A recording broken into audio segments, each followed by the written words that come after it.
On the 13th of January, the Taiwanese people voted for war, presidential election in Taiwan. Voters in Taiwan. In Taiwan's presidential elections. Won Taiwan's presidential election. Taiwan's presidential election has been described as a choice between war and peace. Earlier this month, Taiwan's presidential elections ended in a victory for Vice President William Lai. According to the opposition, Lai is, and I quote, a die-hard independent supporter who will bring Taiwan closer to conflict with China. But don't take it from them.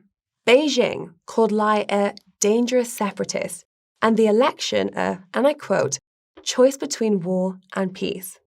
But the thing is, a vote for Lai was a vote for the status quo. He pledged to pick up where his boss leaves off and not move the furniture around too much. Now, if that's the case, then does Beijing think that Taiwan has been on a warpath for the last 8 years? And with the election behind us, is the Taiwan FUD over? Or do we need to market sell our TSMC bags before it's too late? Let's investigate.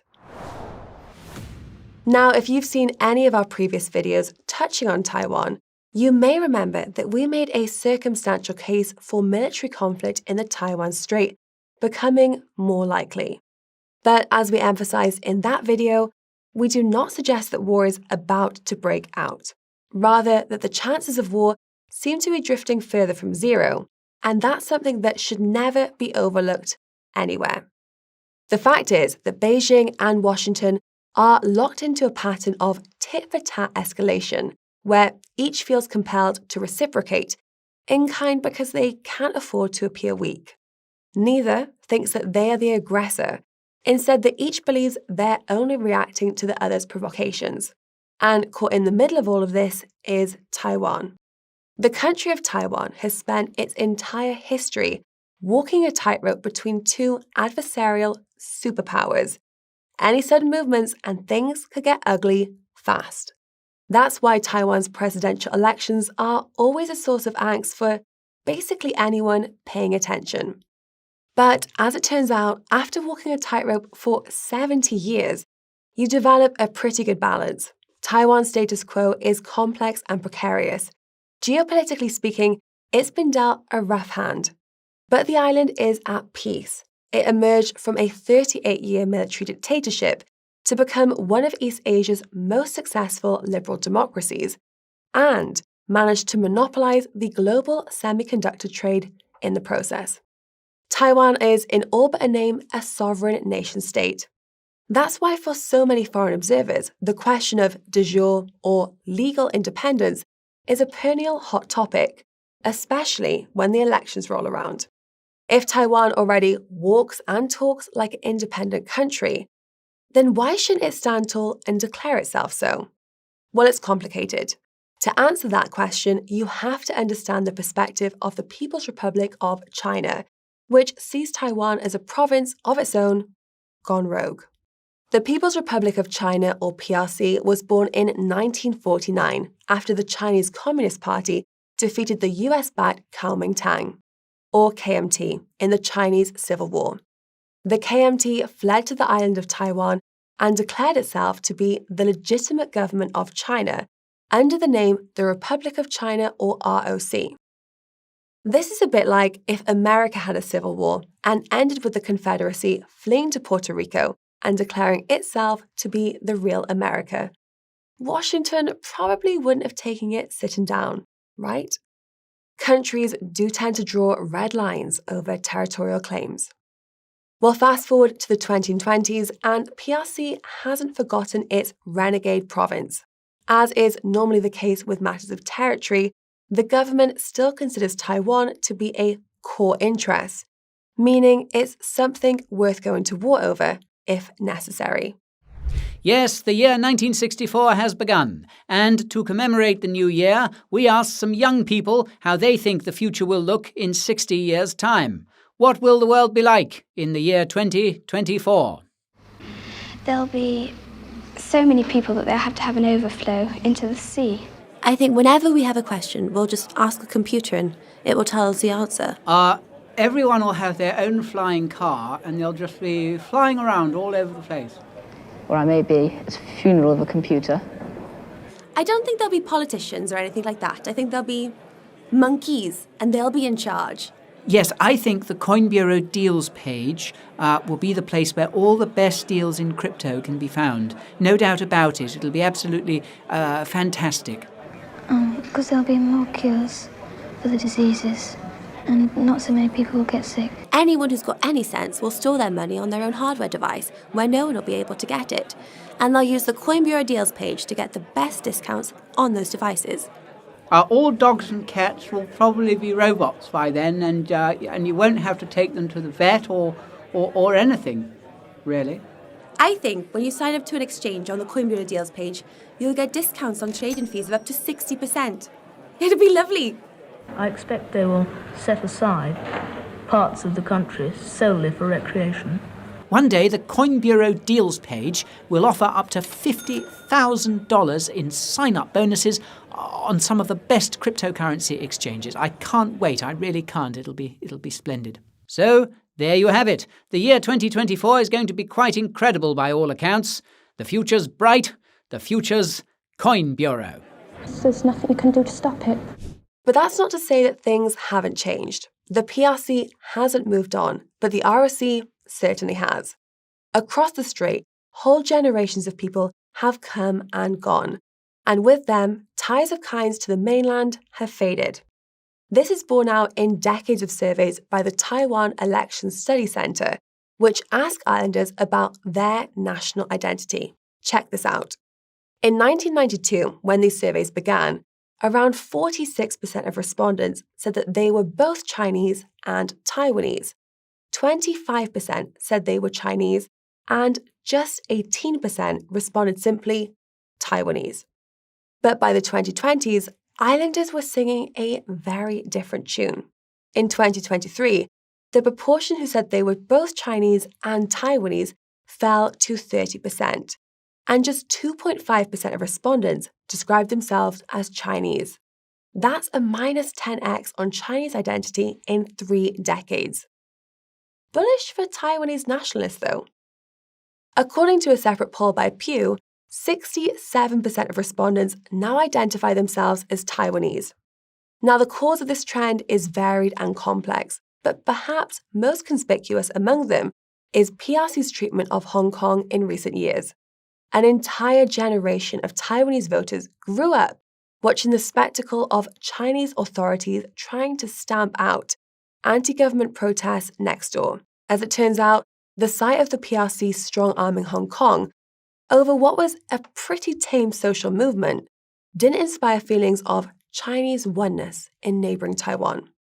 The ROC spent more than half of its history as a military dictatorship and only had direct presidential elections since 1996. So it's not a place where democracy is taken for granted. So it's no wonder then that a Democratic Progressive Party or DPP president was elected for the 3rd time in a row. The DPP is the antithesis of Beijing's One China policy.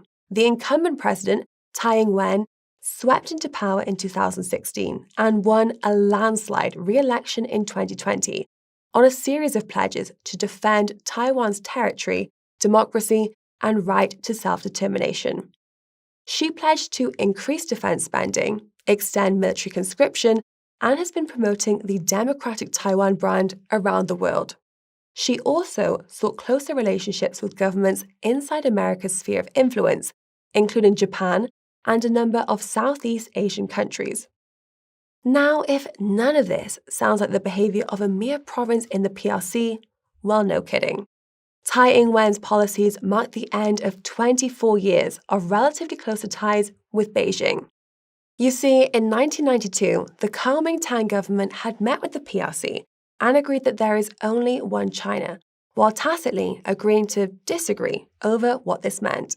But with the election of Tsai Ing-wen in 2016, the DPP went back on this agreement. In response, China cut all of its formal communications with Taiwan and has given it the cold shoulder ever since. At this point, you could be forgiven for thinking that the DPP is a separatist movement with the goal of formally declaring Taiwan as an independent nation-state. But this is not the case. In fact, none of Taiwan's major political parties call for independence. Despite the KMT's tough talk about a vote for the DPP being a vote for war, and William Lai being a die-hard independence supporter, the 2024 election showed that the opposition parties have capitulated to a position pretty similar to the DPP's. Of course, the DPP and KMT, as well as the more minor TPP, or Taiwanese People Party, are bound to talk up their differences.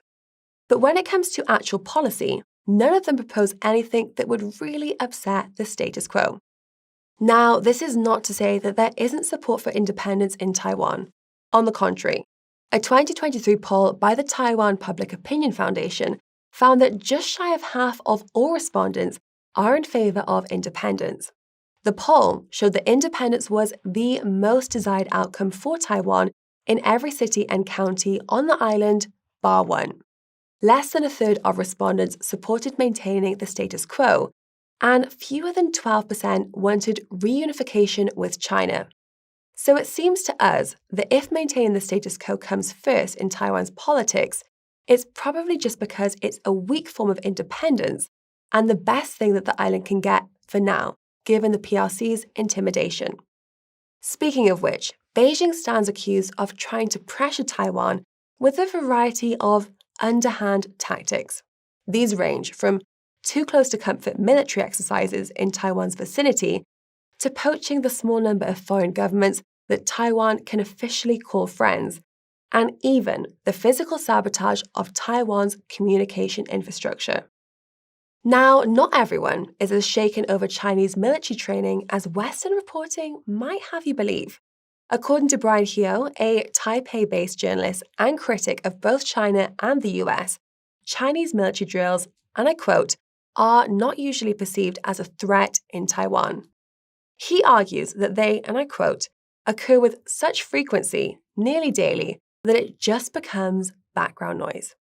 On the other hand, Beijing is very candid about its ambitious plans for reunification and has been known to make statements that can only be described as threatening.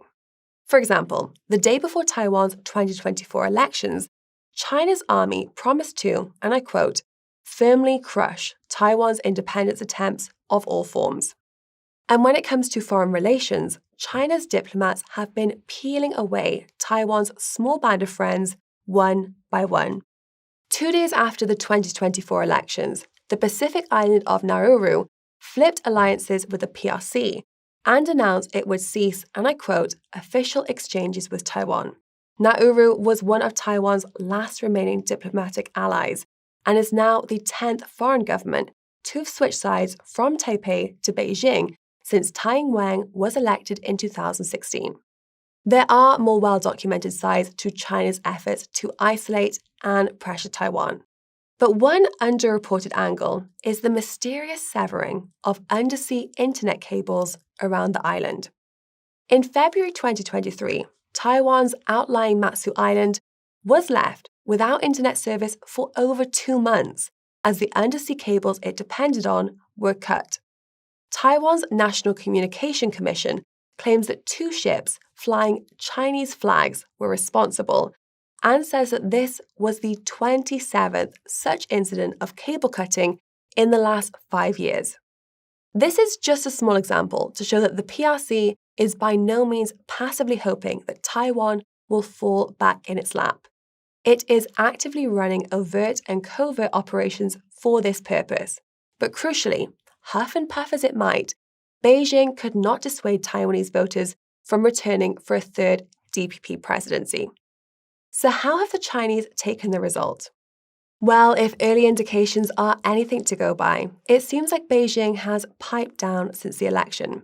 So far, the PRC's reaction has been pretty chill compared to previous episodes, such as the visit of the US House Speaker Nancy Pelosi to Taiwan, or the meeting between Pelosi's successor and President Tsai Ing-wen in the US, both of which were considered on the mainland to be egregious provocations. China's muted response was in evidence in state media 2 days after Taiwan's elections. Excerpts of a 2022 speech by President Xi Jinping were reprinted, urging members of the Chinese Communist Party to do better at winning the hearts and minds of the Taiwanese people, and to, and I quote, develop and strengthen the patriotic pro-unification forces in Taiwan and oppose the separatist acts of the Taiwan's independence. Now make of that what you will, but it doesn't sound to us like a government preparing for an invasion. As one senior China analyst with the Taipei-based International Crisis Group put it, and I quote, it's a pretty positive start to the period. They don't want to tear up the gains made in improving US-China relations. So what about the United States? When asked to comment on the outcome of the Taiwan's election last week, US President Joe Biden decided to answer a different question instead. He simply said, and I quote, "We do not support independence." This non sequitur is only the latest addition to his record of confused statements on Taiwan. On at least 4 separate occasions, he's referenced the United States' commitment to defend Taiwan's military when no such commitment exists. Each time, the White House has shrugged it off and insisted that the United States' long-standing policy of strategic ambiguity, which includes no military commitment to Taiwan, has not changed. Biden's rhetoric about President Xi Jinping is no more encouraging. Just a few weeks ago, Biden told reporters that during the Obama administration, he had met with Deng Xiaoping, a Chinese leader who died in 1997. It was, of course, Xi Jinping that Biden had met. When Biden does get his name right, he tends to describe Xi as, and I quote, a thug, and I quote, dictator. The most recent episode of name-calling was last November, when Biden dismissed Xi as a dictator after speaking with him for 4 hours at a critical US-China summit in San Francisco. By all accounts, this summit had otherwise been a success, producing a list of agreements towards repairing the two powers' fraught relationships. China and the United States agreed to resume military-to-military communication, to work together to stem the flow of fentanyl into the US, and also discuss Taiwan's elections, among other things. As for Xi, his comments made quite a contrast. And I quote, "Planet Earth is big enough for the two countries to succeed, and one country's success is an opportunity for another." He said, and I quote, "For two large countries like China and the United States, turning their back on each other is not an option. It's unrealistic for one side to remodel the other, and conflict and confrontation has unbearable consequences for both sides." But back to Biden. What are we to make of his strategic confusion? Sure, the Biden White House has no shortage of lucid staff ready to brush off the president's apparent gaffes. But at the end of the day, it's Joe Biden who has his finger on the red button. The world was reminded of this when he gave the order to start bombing Yemen earlier this month, without asking Congress. To paraphrase his comments after the attacks began, will it work? No. Are we going to keep bombing them? Yes. Now, unless Biden pops his clogs before this year's presidential elections, Democratic voters will most likely be asked to vote for another 4 years of him as commander-in-chief. The Republican alternative is almost certain to be Donald Trump, although he has been charged with a laundry list of 91 felonies by the United States federal and state governments. It doesn't look like this will be an obstacle of his running for presidency again. On the contrary, it seems that this has only strengthened the resolve of his supporters in the Republican Party and also throughout the country. So when it comes to Trump's foreign policy, it's important to not confuse his tough talk on China with a real and hawkish policy. Although it's a mixed bag, Trump's foreign policy is overall closer to isolationism, and Taiwan is a prime example. Publicly, Trump has never made the kind of comments about defending Taiwan's military that Biden has become known for.